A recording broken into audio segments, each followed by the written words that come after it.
Tradição. Tradição eu tenho estudado, né, há um tempo atrás, há muitos anos, percebendo tradição como um modelo consciente, no sentido de que nós carregamos itens de cultura que nós selecionamos, né, como representativos de nós, das nossas identidades, e nós queremos manter esses itens para o futuro. A tradição é muito importante para o futuro. Então, nós estamos sempre relendo a tradição no presente, o passado no presente, visando o futuro, né? Então, por isso que ela tem um quê de consciência. Então, por isso que ela tem historicidade e, ao mesmo tempo, ela é maleável. Ela pode ser retrabalhada e, quando a tradição se espalha, né, entre populações diferentes, ela vai sendo retrabalhada por essas novas tradições, essas outras tradições, e vai ganhando maneiras próprias de ser em cada localidade. Por exemplo, você pegar um Natal, uma Semana Santa, a gente tem a gente carrega a tradição, a gente faz agora e a gente quer que ela continue. Então, se a gente não quisesse que ela continuasse, a gente parava de fazer.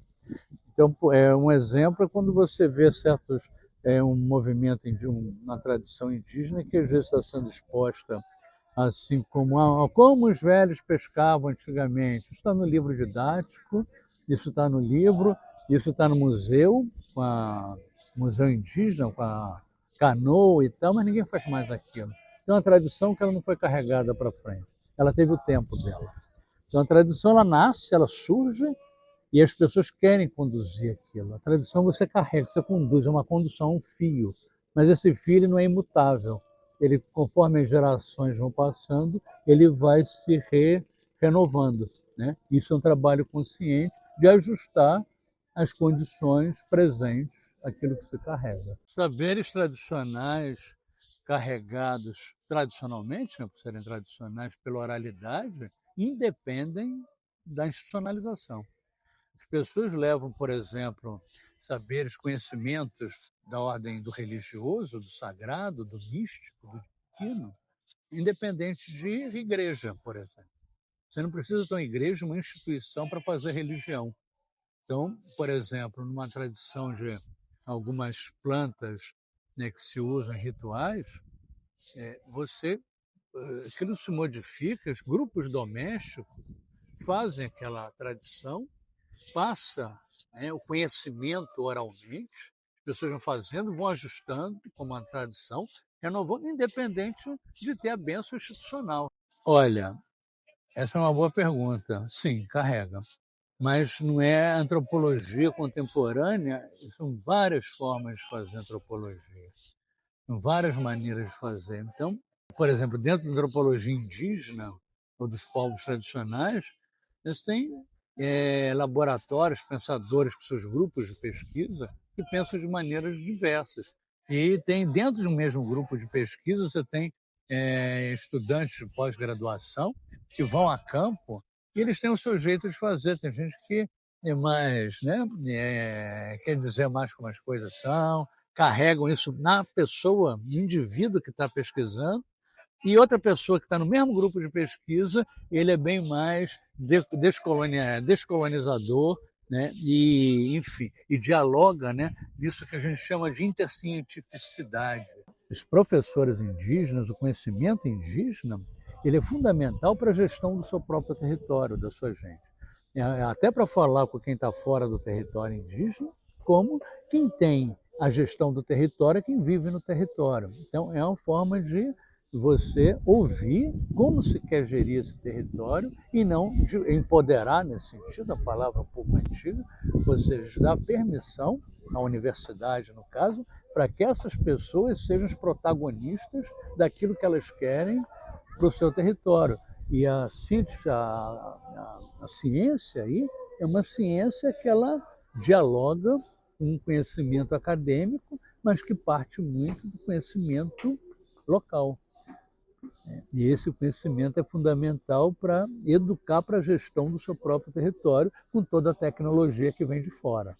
Então, como pegar essa tecnologia e aliar a prática? E viver a vida cotidiana é uma prática. Ela tem um mundo ideológico, cosmológico, mas no dia a dia a gente está na prática, a gente vive uma praxis. E essa praxis está incluindo a globalização, a transnacionalização. Eu estou aqui com esse microfone na lapela, você está aí com esse smartphone e estamos num território, né? Então, isso é um diálogo muito importante e que, como a gente tem uma pluralidade étnica, cultural e territorial, dentro da perspectiva das pessoas que habitam o território, essa perspectiva tem que ser incluída, né? Fundamentalmente. A gente não está em Copacabana, a gente não está no Rio de Janeiro, não está no centro de São Paulo, a gente está em territórios diversos e cada um desses tem a sua perspectiva local que tem que necessariamente ter protagonismo. Tem uma coisa chamada intercientificidade, que é essa troca do saber local com o saber universal, né? A ciência tradicional das aldeias, dos territórios tradicionais em geral, não só indígenas, mas como outros, é uma ciência muito localizada, restrita àquele território, àquele bioma. Então são coisas muito aplicáveis localmente, que não têm um uso universal. Então certas plantas elas funcionam ali, daquela maneira feita ali, e em outros lugares não vai ter, né, a mesma funcionalidade, né? Não é um comprimido de dipirona que no mundo todo ele vai funcionar da mesma maneira. E essa ciência ocidental ela se pretende universalizante. E por isso ela é muito arrogante, né? Ela acha que o que ela faz vai servir para todo mundo e busca separar a vida prática em moléculas ou outras formas de conhecimento. Olha, a estrela você seleciona o negócio. E a ciência do local, ela não se pretende universal, mas ela é tão importante quanto a ciência ocidental acadêmica. Essa abertura para a ciência, né, dos povos tradicionais, ela vem acontecendo há muitos anos, décadas, né, desde os anos 80, por aí, né, mais até, mas no meio antropológico, por aí. Mas isso é pouco incorporado, né? A arrogância da ciência, da universidade, ela é muito forte ainda. Agora, mais recentemente, a gente tem se libertado disso, mas muito em termos de discurso. É o discurso contra-colonial, descolonial, decolonial, tal. Enquanto ciência, a coisa ainda pega. Então, há certos setores, né, que estão mais abertos a essa perspectiva. Mas penso eu que, inclusive, nas educações interculturais, por exemplo, indígenas aí, não só o discurso descolonial, decolonial, ou seja, que é incluído a educação indígena, mas o saber indígena. Eu lembro quando a gente fez lá no Prolind, lá de Potiguara, né?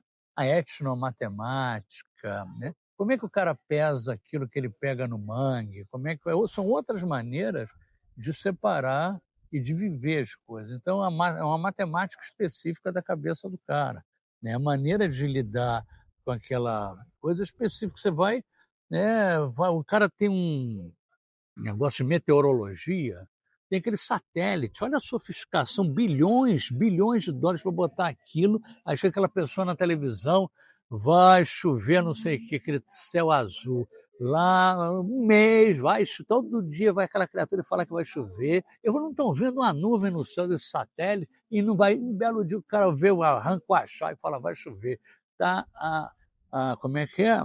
Aquela ruma de formiga passando, vai chover, e o satélite lá está e chove.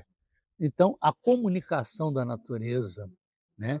A natureza, os seres da natureza, né? Os seres todos que estão aqui, como nós, os outros, interagem entre si, se comunicam. E quem vive aquele lugar conhece essa comunicação. Isso é uma ciência, né? E a nossa ciência separou a formiga da rã, da estrela, da nuvem, do não sei o quê, e se arroga a desconsiderar esse conhecimento que é uma forma de ciência. Tinha uns antropólogos uma vez na África que viram os indígenas, não foi Nindembo não, foi outro grupo, Ikung, e aí elas eram duas, eu acho, não tenho certeza. Elas veem o pessoal batendo os pés no chão, no chão, aí ia chover, né? Aí falaram, olha, eles fazem magia para chover e tal, e foram perguntar para eles. Eles falaram, não, a gente não faz magia, a gente sabe que vai chover. A gente imita o som de trovão para comemorar que a gente sabe que vai chover. Então eles não estão ali querendo fazer uma ciência de provocar chuva com magia. Eles já têm o conhecimento que a chuva está chegando e estão comemorando antecipadamente, né? Então são formas de conhecimento que a gente desmerece no meio acadêmico, mas que são fundamentais e que eu acho que tem que ser muito mais valorizados, né? O pessoal desse evento aqui, do Seminário da Jurema em Terra Trucá, é magnífico fazer isso, que as pessoas que estão aqui são pessoas abertas a isso. E por isso é tão bonito e toca tanto a gente, né? Que é uma experiência tocante. Mas na academia mesmo, lá no mundo acadêmico, a conversa não é assim. Academicamente, eu fui aluno da Clarice Mota em etnobotânica em 87, e comecei a ter interesse por Jurema e fui trabalhar com o povo Aticu em janeiro de 1990. Participava de, né, rituais, tudo isso, há 37 anos atrás. Então, há 37 anos eu tenho conhecimento, escrevi muitos artigos, um livro chamado Jurema, pegando várias tradições, até essas coisas modernas, falando desse comércio. E eu fico muito satisfeito que depois de tantos anos, né, ontem eu falei ali que a Jurema, há 25 anos, ela já é ilegalmente comercializada para o exterior, né? Então, 25 anos se passa, um quarto de século para fazer um seminário dessa natureza. Ou seja, parece que a coisa tem que chegar num ponto assim dramático para as pessoas se mobilizarem, mas muitas vezes é assim que acontece, né? E agora tudo muito corrido, né? Mas com uma disposição, né, muito grande de proteger algo que é muito precioso. Ver essa disposição de proteger, de se alinhar com vários segmentos tradicionais, que a Jurema ela sai do indígena, ela pega outras tradições, nessa espalhar, nessa difusão dos fluxos tradicionais, nesses processos que a tradição vai ganhando novos formatos, conversar com esses diferentes formatos em torno de uma preciosidade comum. E ver esse movimento me dá muita satisfação. A lição que eu tenho é a lição de, sabe, de amizade, de união, de força, de perspectiva, de preocupação com tradição, né? De entender, de dentro de uma diversidade tão complexa em torno da Jurema, que é o assunto do seminário, buscar consensos, né? Então, eu não sou uma pessoa que frequenta muitas assembleias, movimentos, né? Eu não tenho muita prática nisso, embora trabalhe com populações indígenas há 37 anos.